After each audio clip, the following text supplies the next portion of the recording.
Hello, in this video I'm gonna show you if HMD Barbie phone comes with a USB cable inside of the box. Here is the HMD Barbie phone and let's open it to see if there's a USB cable inside.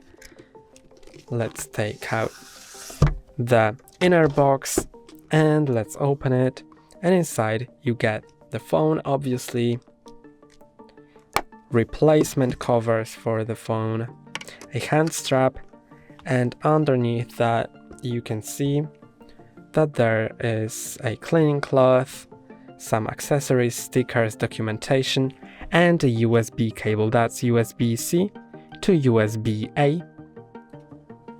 And that's all for today. Don't forget to like and subscribe. See you next time.